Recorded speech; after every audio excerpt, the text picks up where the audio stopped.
Y si te dijera que la historia más grandiosa jamás contada, ¿podría no ser exactamente como la conociste? ¿Que el nacimiento más sagrado de la humanidad podría haber sido el mayor encubrimiento de la historia?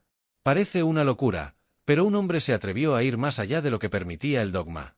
Spinoza, excomulgado a los 23 años por darle demasiadas vueltas, descubrió algo que aún ronda entre bastidores del cristianismo, la verdad sobre quién fue realmente el Padre de Jesús. No hablamos de teorías conspirativas baratas. Hablamos de filosofía, historia y valentía intelectual. Porque la pregunta que nadie se hace, ¿por qué tanto silencio en torno a la paternidad de Jesús?, fue precisamente la pregunta que se planteó Spinoza. Y la respuesta que encontró no solo desmantela siglos de convenciones religiosas, sino que también expone por qué esta verdad nunca te ha llegado. Y si este contenido te ha llamado la atención, suscríbete al canal ahora mismo. Es la única manera de demostrarme que valoras este tipo de investigación a fondo y que vale la pena seguir revelando lo que muchos quieren ocultar. Al suscribirte, ayudas a que este conocimiento llegue a más personas y me das fuerzas para seguir adelante. Contrariamente a lo que la Iglesia les enseñó, Jesús quizá no nació de un milagro, sino de un escándalo. Y eso lo cambia todo. Porque si sus orígenes fueron humanos, profundamente humanos, entonces su grandeza está al alcance de todos. Comprenderán, línea por línea, cómo se construyó este secreto, por qué se ocultó y qué vio Spinoza entre líneas en las escrituras que nadie más tuvo el valor de revelar.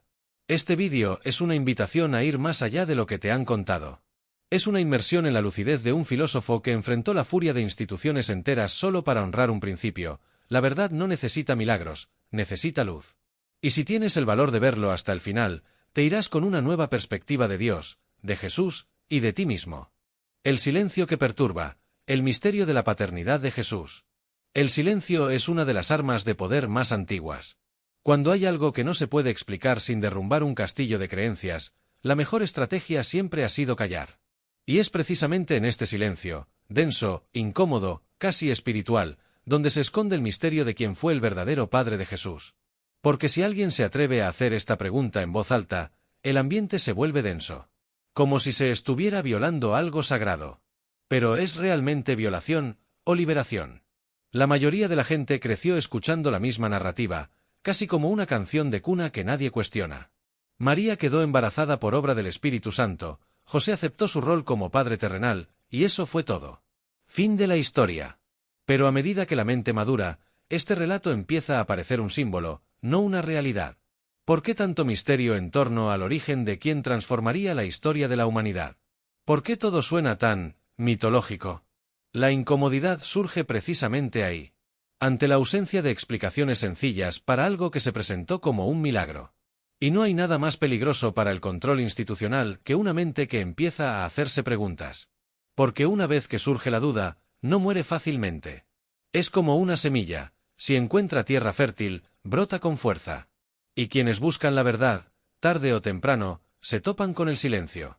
El silencio, en lugar de respuestas, oculta intenciones. Spinoza, al contemplar este silencio, no apartó la mirada como muchos lo hacían. Se quedó mirando. No como teólogo, sino como filósofo que creía en la razón como camino hacia Dios. Para él, cualquier verdad digna de respeto no teme a la luz. Y cualquier religión que se base en misterios inalcanzables para existir se delata a sí misma desde el principio. Así que preguntó, ¿por qué no hablan del padre biológico de Jesús? ¿Qué hay de peligroso en eso? Aquí es donde la filosofía encuentra su audacia. Porque mientras la teología abraza el misterio, la filosofía provoca. Spinoza se dio cuenta de que, tras el silencio, había un mecanismo de control. No se trataba de María ni de José. Se trataba del símbolo que Jesús necesitaba representar. Si él fuera simplemente el fruto de una relación humana, toda la mitología construida en torno a él perdería su poder. Y sin mito, no hay milagro. Sin milagro, no hay autoridad. Verás, cuando alguien afirma ser hijo de Dios en un mundo dominado por autoridades religiosas e imperiales, esto conlleva un enorme peso político. Si es verdad, es revolucionario. Si es mentira, es aterrador. ¿Y si es un símbolo? Ah, entonces se complica. Porque los símbolos tienen poder. Spinoza lo sabía. Y por eso atacó este silencio. No por rebeldía gratuita, sino por amor a la verdad. Quería entender, ¿qué clase de verdad necesita tanto secretismo para mantenerse? Hagamos una analogía sencilla. Imaginemos una empresa que vende un producto revolucionario, pero se niega a revelar cómo se fabrica. ¿Confiaríamos en él? ¿O sospecharíamos que se oculta algo? Lo mismo ocurre con la narrativa de la concepción de Jesús. Cuando hay demasiado secretismo, es señal de que algo no puede explicarse sin consecuencias. Y esto es lo que Spinoza empezó a percibir: la religión temía sus propios orígenes. Esta incomodidad no es nueva. Desde los primeros siglos, pensadores e historiadores han sospechado de la falta de registros sobre el nacimiento real de Jesús. ¿Por qué los evangelios difieren tanto en este punto? ¿Por qué hay lagunas en la narración? Todo esto inquieta a quienes anhelan la verdad. Y Spinoza, con su mente aguda, fue directo al punto que nadie se atrevía a tocar: el origen biológico del llamado Hijo de Dios. No hablamos de negar lo espiritual. Al contrario, hablamos de honrarlo con honestidad. La espiritualidad que se basa en mentiras se convierte en superstición. La fe que prohíbe las preguntas se convierte en prisión. Y Spinoza quería libertad. No atacaba a Jesús, sino que lo liberaba de la prisión del mito. Porque tal vez, solo tal vez, la verdad sobre el Padre de Jesús era aún más poderosa que la mentira que habían contado durante siglos. Pero para comprender esto, necesitamos ir un paso más allá y observar los mitos religiosos con nuevos ojos. Porque es allí, en el corazón de las narrativas que moldearon el mundo, donde Spinoza comienza a excavar, no para destruir, sino para iluminar. Y es precisamente en este punto donde el viaje se profundiza. La visión filosófica de Spinoza sobre los mitos religiosos. Spinoza no fue un destructor de creencias, sino un iluminador de ideas. Sabía que los mitos no surgen de la nada, son un reflejo de la mentalidad colectiva de una época. Y por fantásticos que sean, siempre esconden una pizca de verdad, disfrazada de símbolo. Es como si cada historia sagrada fuera un mapa emocional de la humanidad, pero al literalizarse, pierde su rumbo. Spinoza observó los mitos y se preguntó: ¿qué intenta decirme esta historia, sin palabras? Mientras muchos aceptaban los mitos como hechos divinos inmutables, Spinoza los veía como mensajes codificados de la psique humana. ¿Por qué la serpiente en el Edén?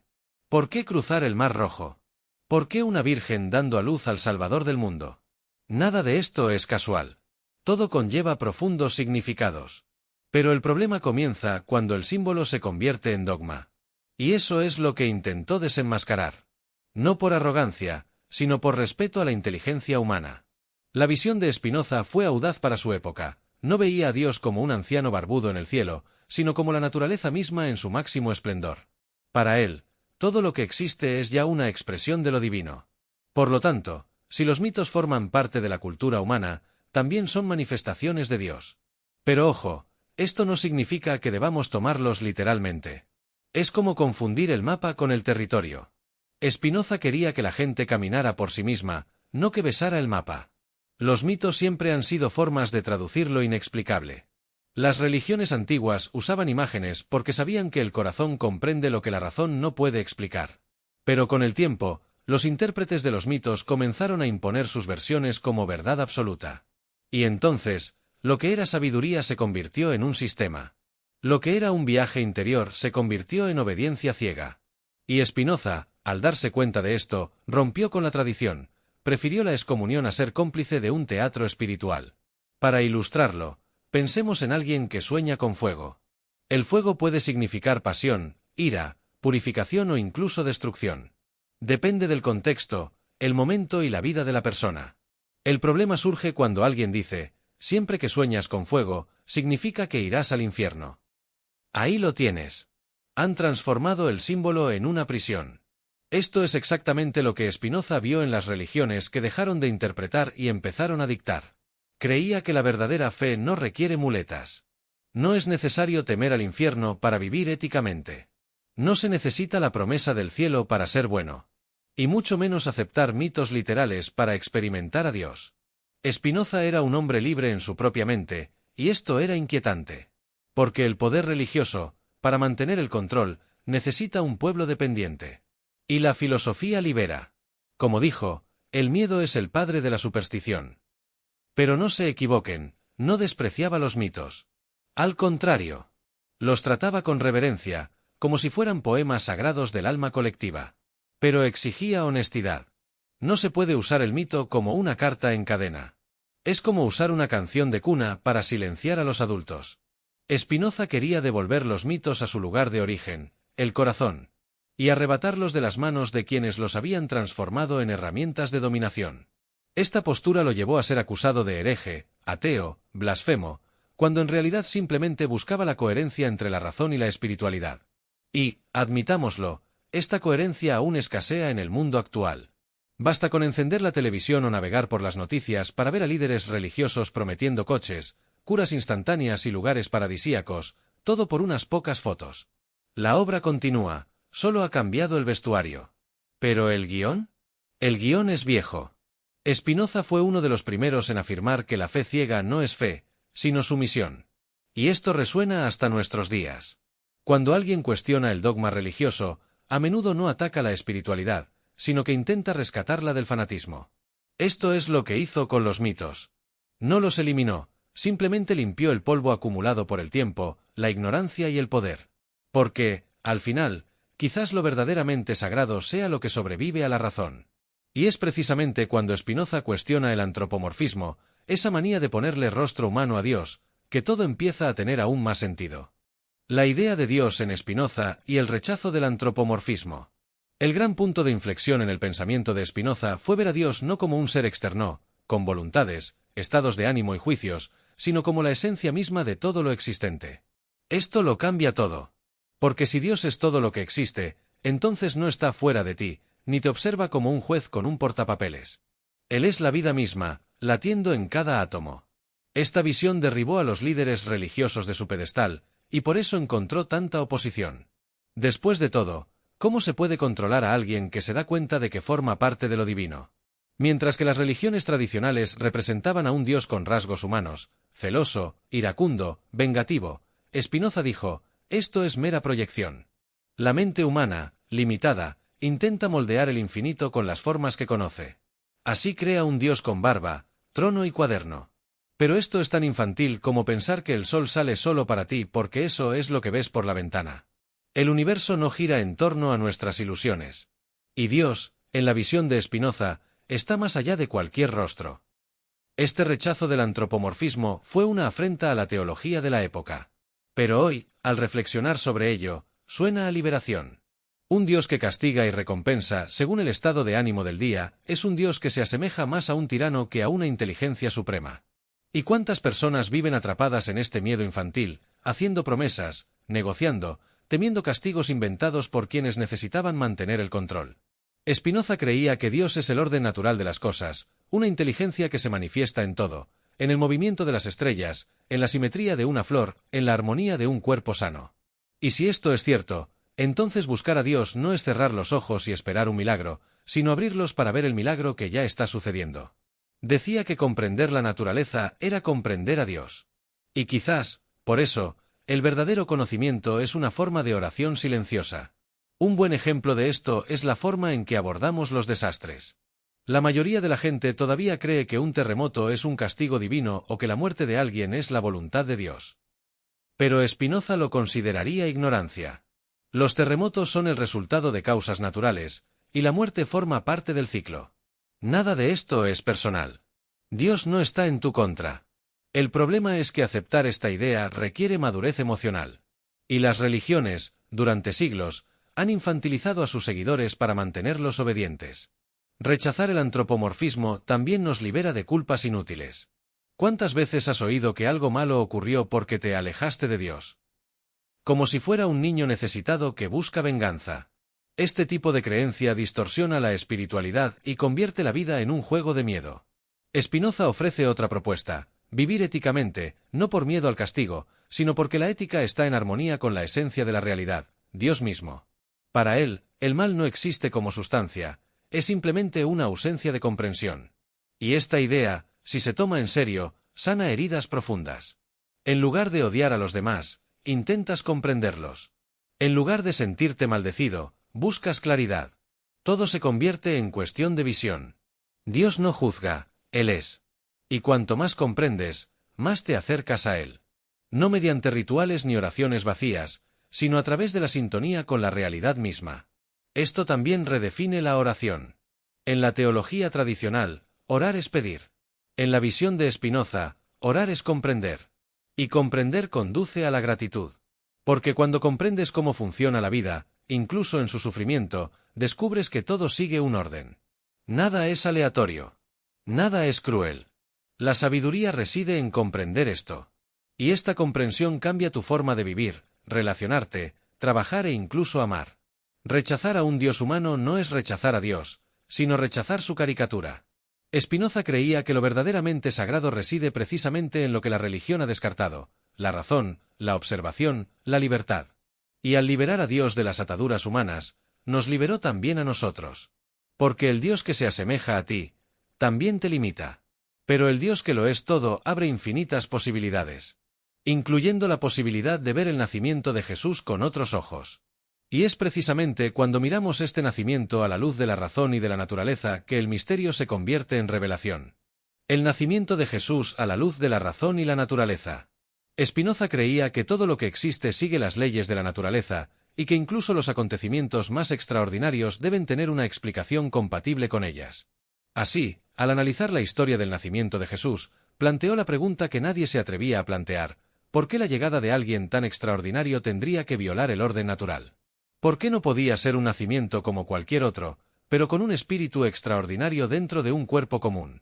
Esta perspectiva no disminuyó a Jesús, al contrario, lo hizo aún más admirable. Porque si nació como cualquier otro ser humano y aún así se convirtió en una de las figuras más impactantes de la historia, entonces su grandeza no provino de un milagro genético, sino de una conciencia despierta. Esto desvía el enfoque de la mitología y coloca la responsabilidad en el desarrollo espiritual. No se trata de nacer especial. Se trata de llegar a ser especial. Esto lo cambia todo, incluso la forma en que nos vemos a nosotros mismos. Spinoza argumentaría que si alguien necesitara un nacimiento sobrenatural para ser divino, el resto de la humanidad estaría condenada a la mediocridad. Pero si Jesús vino al mundo por medios naturales, y aún así, conectó tan profundamente con Dios, entonces todos tenemos esa misma posibilidad. Esta idea es liberadora. Y también peligrosa para el dogma. Porque si descubres que puedes ser como Jesús, ¿quién necesita intermediarios? Nota: el nacimiento virginal, según Spinoza, es un mecanismo simbólico, no biológico. Consideraba este tipo de narrativa como una forma de decir: este ser es puro, vino al mundo sin pecado. Pero el pecado, para él, era simplemente ignorancia, nada que un ser humano lúcido no pudiera superar. Así pues, la virginidad de María pudo haber sido simplemente un código moral de la época, no un relato médico. Un símbolo que se malinterpretó durante siglos. Si lo pensamos, la idea misma de un milagro siempre ha sido una respuesta a lo que no se entendía. Cuando la ciencia aún no podía explicar un embarazo sin una relación sexual aparente, el milagro se convirtió en un recurso. Pero hoy, incluso la fecundación in vitro es posible. Y, sin embargo, si alguien dijera que te quedaste embarazada milagrosamente, la medicina exigiría una prueba. Entonces, ¿por qué seguir aceptando una historia que solo tiene sentido metafórico? Spinoza propuso una perspectiva más madura sobre estas historias. No para negarlas, sino para comprenderlas con mayor profundidad. Dijo: la razón y la fe no son enemigas. Solo se convierten en rivales cuando la fe se niega a evolucionar.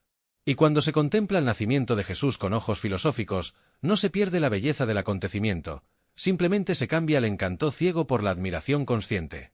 Y eso, admitámoslo, es una forma superior de fe.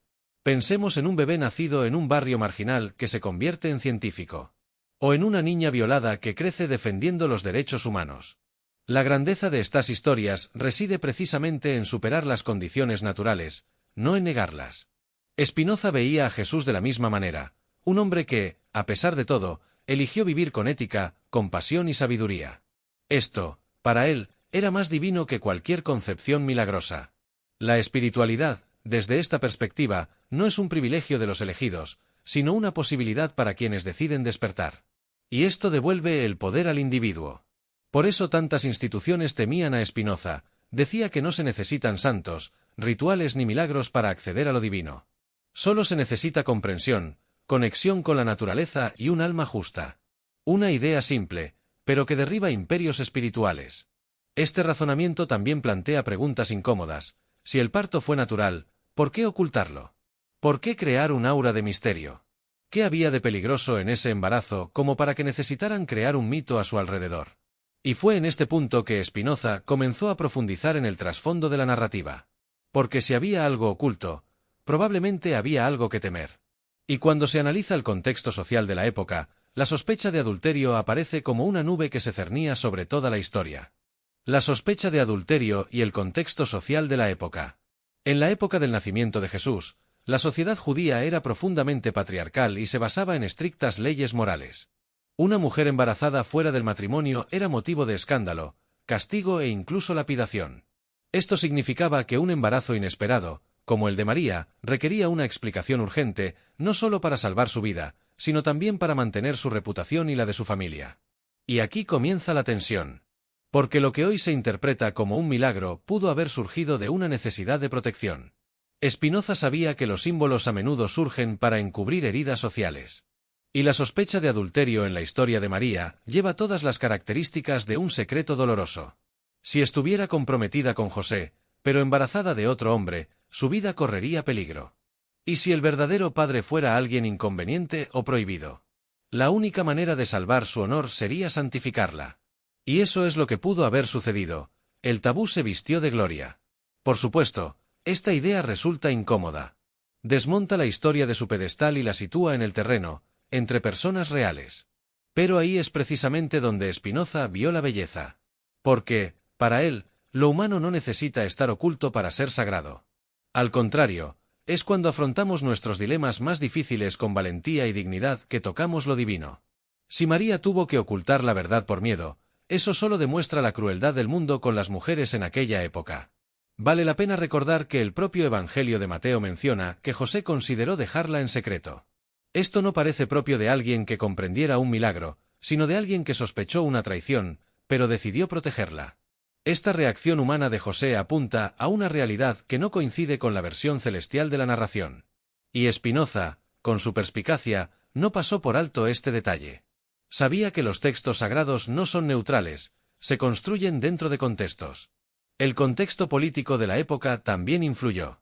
Palestina estaba bajo el dominio romano, y cualquier figura pública necesitaba una narrativa que uniera a las masas y evitara el escándalo. Una historia de adulterio con un soldado romano, por ejemplo, podía provocar indignación. ¿Una historia de concepción divina? Eso uniría a la gente en torno a la fe, el perdón y la esperanza. Era más seguro convertir el dolor en mito que enfrentarse a la cruda realidad. Imaginemos, por ejemplo, a una joven de hoy protegida por su familia cuando queda embarazada de una pareja no deseada. Se inventan historias, se trasladan ciudades, se silencian los hechos. Ahora, si trasladamos este mismo drama 2000 años atrás, a una cultura aún más rígida, es lógico pensar que algo así se habría ocultado. Y más aún, que se hubiera convertido en un símbolo de pureza para evitar su destrucción. Esta reinterpretación de los hechos no disminuye a Jesús. Al contrario, lo engrandece. Habría venido al mundo rodeado de juicios, rumores y rechazo, y aún así se convertiría en un maestro espiritual. Esto transforma su historia, de un cuento mágico, en un ejemplo de superación de la adversidad y lucidez. Y Spinoza creía que era precisamente esta humanidad la que lo hacía tan especial. Un hombre que surgió del caos, pero vivió con sabiduría. Además, la sospecha de adulterio revela cómo la sociedad de la época trataba a las mujeres, como propiedad, cuyo honor dependía de la castidad. María, en este escenario, no era vista como la madre de un Mesías, era simplemente otra joven vulnerable a reglas que no había elegido. Y por eso la mitología se convirtió en un escudo. Spinoza vio todo esto. No con burla, sino con compasión por la verdad sepultada bajo siglos de silencio.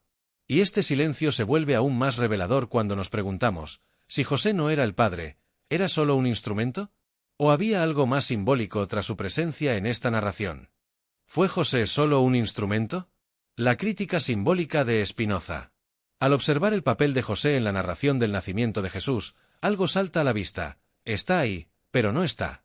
Físicamente presente, simbólicamente ausente. No hay un discurso destacado, ningún papel protagónico. Es casi un personaje secundario en la historia de la familia. Y Spinoza, siempre atento a los detalles, se dio cuenta de que esto no era casualidad. Era una señal de que el papel de José estaba determinado más por la conveniencia narrativa que por la verdad histórica. José aparece como el hombre justo que acepta a María embarazada y protege al niño Jesús como suyo. Pero, al mismo tiempo, es tratado como un personaje secundario, casi un padre espiritual sustituto. Esto plantea una pregunta incómoda. ¿Fue colocado allí simplemente para llenar un vacío, evitar el escándalo y cumplir la profecía? Spinoza vio esto como un juego simbólico muy común en los textos religiosos, donde personajes reales se utilizan como puentes hacia conceptos abstractos. La figura de José puede interpretarse como una representación de la obediencia. No cuestiona, no lucha, simplemente acepta. Y esto es útil para un sistema religioso que necesita creyentes sumisos. Un hombre que actúa sin exigir explicaciones, que acepta lo inexplicable, se convierte en el modelo ideal para el tipo de fe que se quiere difundir. Pero Spinoza, al analizar esto, se pregunta, ¿es esto una virtud o una negación de la razón? ¿Exige la fe una obediencia ciega? Consideremos el contraste. María recibe la visita de un ángel, recibe revelaciones y desempeña un papel activo. José, en cambio, es un personaje que solo sueña con la voluntad divina y despierta obedeciendo. Esto puede parecer espiritual, pero también puede interpretarse como un silenciamiento masculino. Un hombre que no se posiciona ante un acontecimiento tan impactante pierde su humanidad. Y Spinoza nos invita a profundizar en esto. No a juzgar, sino a comprender. José pudo haber sido un buen hombre, pero su papel en la narrativa parece más teológico que biográfico. Representa la aceptación pasiva de la voluntad divina. Y esto, en el pensamiento de Spinoza, es peligroso. Porque cuando se presenta como ideal a un personaje que lo acepta todo sin cuestionarlo, se le está diciendo al pueblo, no piensen. Solo crean. Y este es el comienzo de toda dominación religiosa. La fe madura cuestiona. La fe infantil obedece. Imaginemos hoy a un padre que descubre que su esposa está embarazada de otro hombre, pero decide acogerlo por amor. Esto sería digno de respeto, por supuesto. Pero también esperaríamos un hombre con emociones, dudas y reflexiones. José no tiene nada de esto en los evangelios. No llora, no cuestiona, no siente celos, no expresa dolor. Es como si no fuera humano. Y esto, para Spinoza, era señal de una intención subyacente, suprimir la emoción para exaltar el dogma. Esta supresión de José también tiene un propósito mayor, disipar cualquier duda sobre la paternidad divina. Porque si tuviera alguna prominencia, la duda solo aumentaría. Al relegarlo a la sombra, la narrativa protege el misterio. Pero al hacerlo, también debilita la idea de una familia real. Porque ¿cómo se puede hablar de la Sagrada Familia sin un padre real? El concepto de familia aquí no es humano, sino ideológico. Spinoza, al identificar esto, formuló una elegante crítica, no negó el valor simbólico de José, pero cuestionó el uso de este símbolo para justificar la sumisión. Argumentó que los textos sagrados debían leerse con inteligencia. Y que la virtud no debía confundirse con la pasividad. El hombre verdaderamente espiritual es aquel que comprende el mundo, no aquel que permanece en silencio ante él.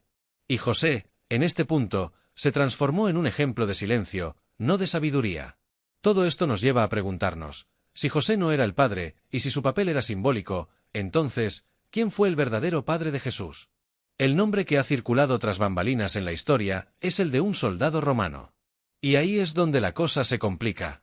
La hipótesis del soldado romano y los registros históricos perdidos. En círculos menos ortodoxos, hay un nombre que circula como un rumor histórico, Pantera. Según algunos relatos antiguos, este era el nombre de un soldado romano que tuvo una aventura con María. Para los estudiosos que no se conforman con el silencio dogmático, esta hipótesis no suena a blasfemia, sino un intento de llenar los vacíos de una historia que, durante siglos, fue editada con sumo cuidado. Spinoza, incluso sin mencionar nombres, ya comprendía que se estaba suprimiendo una verdad por conveniencia. La idea de que Jesús pudiera ser hijo de un soldado enemigo era impensable para una sociedad oprimida por el Imperio Romano. Sería como decir que el Mesías judío tenía la sangre del opresor. Esto no solo mancharía su imagen, sino que también comprometería todo el proyecto mesiánico que los primeros cristianos querían construir. Por lo tanto, si realmente hubo alguna implicación, debía ser cuidadosamente borrada de la historia. Y el nacimiento divino se convirtió en la mejor solución narrativa. Spinoza sabía que los textos sagrados no caen del cielo prefabricados. Se escriben, se reescriben, se censuran, se adaptan. Y cuanto más estudiaba las escrituras, más percibía las lagunas, los silencios flagrantes. ¿Dónde estaban los registros de la infancia de Jesús? ¿Por qué hay tan poca información sobre su juventud? ¿Qué sucedió entre los 12 y los 30 años?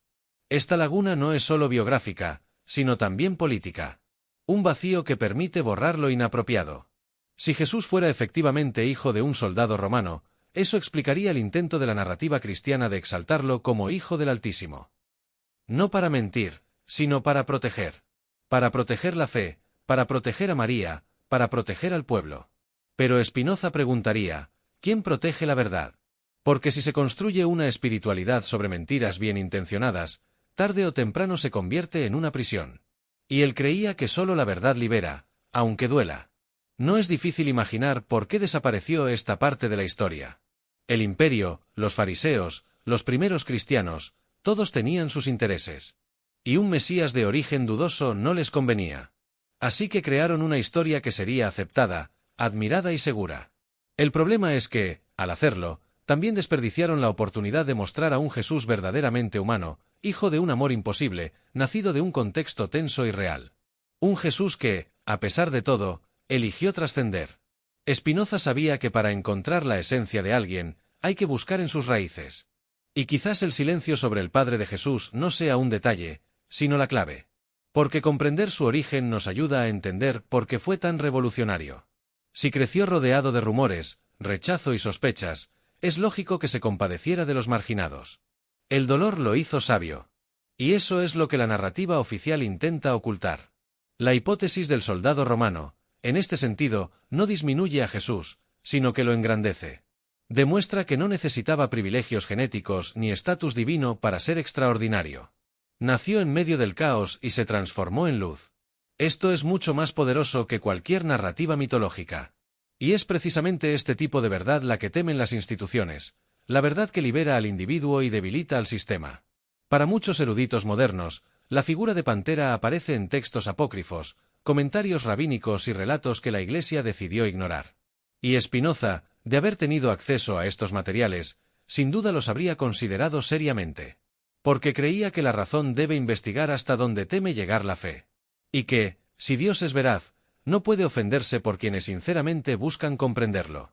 Esta investigación también plantea una pregunta inquietante: ¿por qué la Iglesia necesitaba con tanta urgencia un nacimiento divino?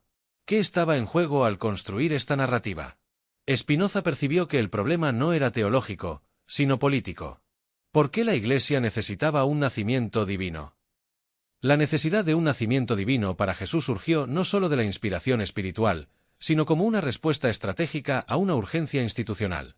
El cristianismo naciente necesitaba consolidarse en un mundo pagano, con dioses y mitos grandiosos, y al mismo tiempo diferenciarse de la rígida y legalista tradición judía. Jesús necesitaba ser más que un maestro, necesitaba ser un milagro. Y un nacimiento sobrenatural fue el primer paso para hacerlo indiscutible ante la fe. Spinoza, con su mente estratégica y filosófica, vio en esto más que una creencia, vio un movimiento político. Sabía que toda narrativa poderosa surge con un propósito. Y el nacimiento virginal de Jesús cumplió muchos propósitos. Primero, protegió la fe cristiana de cualquier escándalo moral relacionado con María. Segundo, atribuyó a Jesús un origen que lo colocaba automáticamente por encima de los profetas, reyes e incluso emperadores de la época. Un estatus que ninguna biografía común podría otorgar. La Iglesia, a lo largo de los siglos, ha comprendido muy bien el valor simbólico de un milagro. Un nacimiento divino no es solo un detalle, sino un fundamento. Porque si Jesús es literalmente el Hijo de Dios, entonces todo lo que dice tiene un peso absoluto. Cuestionarlo sería una herejía. Discrepar de él sería oponerse a Dios mismo. Y así, a través de este origen sagrado, se estableció una cadena de autoridad que iba desde Cristo hasta el trono papal. Es interesante observar cómo las religiones más influyentes siempre utilizan los orígenes de sus fundadores como fuente de poder. Buda nació de un sueño divino. Moisés fue salvado por un acto milagroso.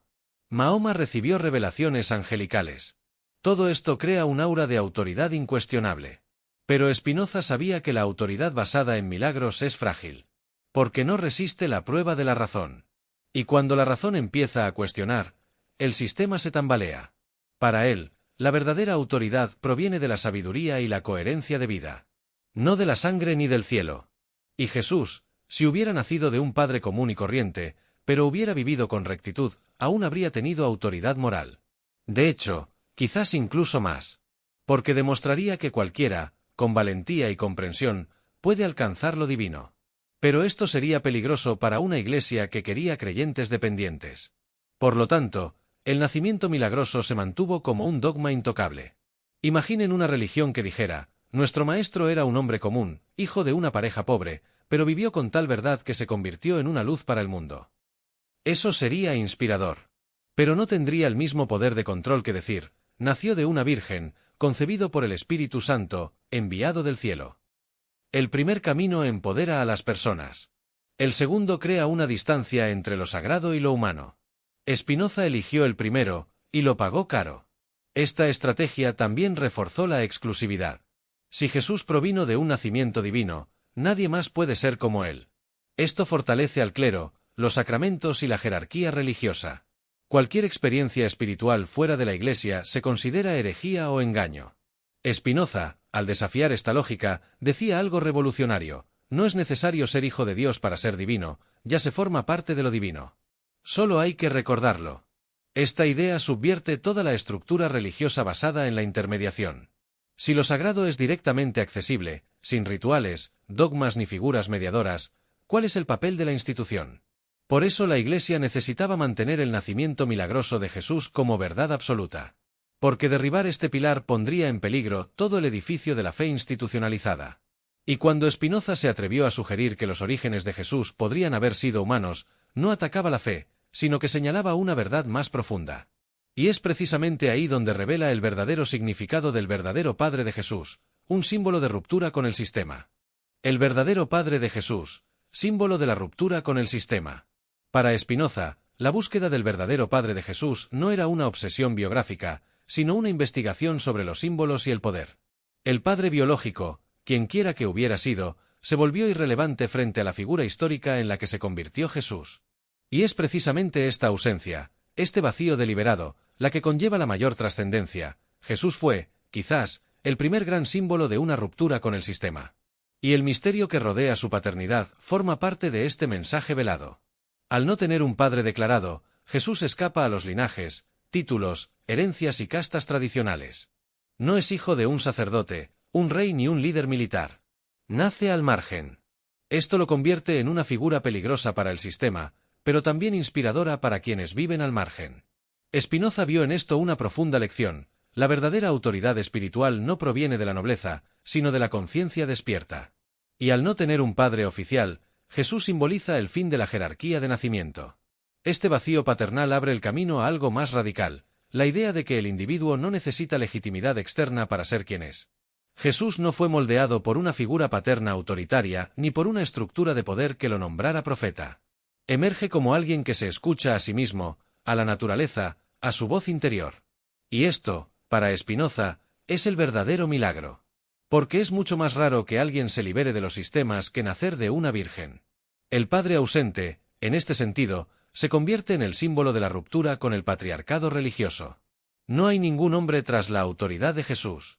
No debe sumisión a ningún linaje sacerdotal. Es como un árbol que crece entre las rocas, sin jardinero, sin tierra fértil, pero que crece a pesar de todo. Y esto es una afrenta a cualquier tradición basada en la genealogía, como lo era el judaísmo de la época. Spinoza lo comprendió claramente: el silencio sobre el padre era un grito de independencia. Imaginemos hoy a una persona que rompe con los valores familiares para seguir su conciencia. Que abandona una carrera segura para perseguir una vocación interior, aunque sea incomprendida. Este espíritu es lo que Spinoza vio en Jesús. Alguien que no fue moldeado por un padre, sino que se convirtió en el padre de una nueva era, no por autoridad, sino por ejemplo. Y esto transforma el misterio de la paternidad en una metáfora de la autonomía espiritual. Si el padre de Jesús hubiera sido revelado y hubiera sido alguien con poder, esto habría validado su misión desde una perspectiva externa. Pero al mantener esta figura envuelta en la niebla, la narrativa, aunque sea involuntariamente, refuerza una verdad más profunda: el despertar no necesita aprobación. Esto se relaciona directamente con el pensamiento de Spinoza, quien afirmó que la libertad interior es la mayor de todas las libertades. Jesús era libre porque no heredó un rol. Creó su propio camino. Esta ruptura con el sistema también está presente en su postura. No seguía rituales por obediencia ciega, no adulaba a los fariseos, no se inclinaba ante el templo. Lo impulsaba algo interno, visceral, divino en el sentido filosófico más profundo. Y por eso Spinoza lo admiraba, no como hijo de Dios, en el sentido institucional, sino como hijo de la naturaleza, de la razón, de la libertad. Un auténtico rebelde lúcido. Esta figura sin padre también inspira a quienes se sienten fuera de lugar, a quienes no tienen raíces, ni apoyo, ni nombre. Jesús, en este sentido, es el arquetipo del huérfano iluminado, aquel que, sin apoyo externo, construye sus cimientos sobre la sabiduría. Y Spinoza, un judío excomulgado, lo sabía bien. Ambos fueron rechazados por sus sistemas originales, y sin embargo, prosperaron fuera de ellos. ¿Coincidencia? ¿O el mismo espíritu a lo largo de los siglos? El padre ausente de Jesús quizá nunca tenga nombre. Pero lo que importa es lo que representa, la posibilidad de nacer fuera del sistema y, sin embargo, transformarlo. De no tener herencia, pero dejar un legado. De no tener un apellido poderoso, pero ser inolvidable. Y aquí es donde Spinoza empieza a llegar al meollo del asunto, ¿qué quería realmente revelar al mundo? ¿Y por qué cuando empezó a hablar, intentaron callarlo? Lo que Spinoza realmente quería revelar, y por qué intentaron silenciarlo. Spinoza no fue solo un filósofo, sino un revolucionario silencioso. No usó espadas, sino ideas. Y no atacó a los dioses, sino a las distorsiones humanas de estos. Cuando fue excomulgado a los 23 años de la comunidad judía de Ámsterdam, no fue por blasfemar contra Dios, sino por atreverse a pensar. Quería demostrar que la verdad no necesita templos ni mediadores. Para él, la verdad era como la luz, cuanto más se intenta ocultarla, más se filtra por las grietas. Lo que quería revelar era simple y devastador. Dios no se encuentra en el dogma, sino en la existencia misma. No habla a través de profetas exclusivos, sino a través de la naturaleza, la razón y la conciencia. Y al aplicar este principio al nacimiento de Jesús, desató un nudo ancestral. La fe no necesita milagros para ser real. Necesita comprensión. Esta afirmación puso en peligro toda la estructura religiosa basada en la autoridad externa, y por ello, Spinoza fue silenciado. No decía que Jesús fuera falso. Al contrario. Decía que Jesús era tan veraz que no necesitaba mitos que lo respaldaran. Era la Iglesia la que lo necesitaba. Y por eso intentaron silenciarlo. Porque al desvelar la narrativa, devolvió a la gente el derecho a pensar, a sentir, a buscarse a sí misma. Transformó al Mesías en un maestro. Y al maestro, en un espejo. Una amenaza mortal para cualquier institución que se lucre con la dependencia espiritual. Spinoza no escribió para complacer. Escribió para liberar. Y eso molesta. Porque la mayoría de la gente prefiere la seguridad de la mentira a la inseguridad de la búsqueda. Pero él insistió, si deseas encontrar a Dios, no mires al cielo, sino a lo que es. Al mundo, a los demás, a ti mismo. Dios no está arriba. Está detrás, dentro, en todas partes. Una idea como esta, cuando se comprende, desbarata la necesidad de jerarquías religiosas. Lo que vio en Jesús fue la expresión de una conciencia libre. Un hombre que habló con valentía, que actuó con compasión, que desafió los sistemas, y por ello fue asesinado. Y al demostrar que este hombre no nació de un milagro, sino de un drama humano, Spinoza no deshonró su historia, la iluminó. Porque sólo quienes comprenden el dolor del origen pueden apreciar la brillantez del camino. Y Jesús brilló precisamente porque no fue protegido por las estructuras que lo mataron. Spinoza quería que la gente dejara de temer a Dios como una entidad punitiva y comenzara a percibir la divinidad como el orden natural de la existencia. Esto implicaba examinar los evangelios con madurez, viendo símbolos donde muchos veían hechos literales. Y al hacerlo, ofreció algo mucho más poderoso que el dogma, la conciencia. Pero esta no genera ganancias, ni diezmos, ni sostiene imperios. Por lo tanto, su pensamiento tuvo que ser enterrado, hasta ahora. Hoy, con el acceso a la información, la filosofía de Spinoza resurge como antídoto contra el fanatismo. Es citado en universidades, admirado por científicos, estudiado por psicólogos, pero permanece desconocido para el público general. Quizás porque su mensaje no encaja en frases prefabricadas. Exige esfuerzo. Y este esfuerzo es precisamente lo que la fe institucional siempre ha buscado impedir, permitir que la gente piense por sí misma. La Iglesia intentó silenciarlo, no porque mintiera, sino porque dijo algo peligrosamente liberador: Dios no es de nadie. Y si Dios no es de nadie, entonces nadie puede atribuirse la verdad. Esta idea es revolucionaria. Y al aplicarla a la figura de Jesús, Spinoza hizo algo que pocos se han atrevido a hacer: no destruyó la fe, sino que limpió el fango que se le había echado encima. Y ahora que entendemos todo esto, Queda una última pregunta. ¿Spinoza, en el fondo, descubrió quién era el verdadero padre de Jesús, o simplemente reveló que esta pregunta, en sí misma, era ya una invitación a la libertad? Ahora que sabes lo que han intentado ocultar durante siglos, ¿qué harás con ello? ¿Lo guardarás para ti como una simple curiosidad? ¿O usarás esta llave para abrir puertas dentro de ti que siempre han estado cerradas? Spinoza lo arriesgó todo por esta verdad. Y quizás la mejor manera de honrarlo sea vivir con la valentía de quienes ya no se doblegan ante las mentiras cómodas. ¿Aún necesitas que alguien te diga que es sagrado? ¿O te has dado cuenta de que lo divino no está atrapado en templos ni en narrativas intocables? ¿Tienes el coraje de pensar por ti mismo? ¿De cuestionar sin miedo? Porque ahora que has visto la otra cara de la moneda, fingir que no la viste, es una elección. Y toda elección tiene un precio. El nacimiento de Jesús, con o sin milagro, revela algo aún más grande, que nadie nace listo, pero todos podemos llegar a ser grandes. Y quizás este sea el verdadero legado que nos dejó. Así que dime, ¿seguirás escuchando lo que dicen los demás o empezarás a buscarte a ti mismo? Porque la verdad, una vez despierta, nunca vuelve a dormirse. Cuéntame en los comentarios, ¿qué parte te impactó más? ¿Ya lo sospechabas? ¿O te pilló desprevenido? Quiero conocer tu perspectiva. Y aún más, comparte este vídeo con quien conozcas y esté listo para ver más allá de lo obvio. Esta conversación necesita crecer. Y cuanta más gente piense con libertad, más difícil será mantener el silencio que protege las mentiras.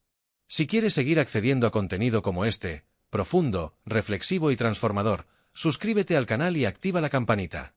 Esto me permite seguir creando este tipo de contenido con audacia y respeto por tu inteligencia. La próxima revelación podría ser aún más incómoda, y mucho más liberadora.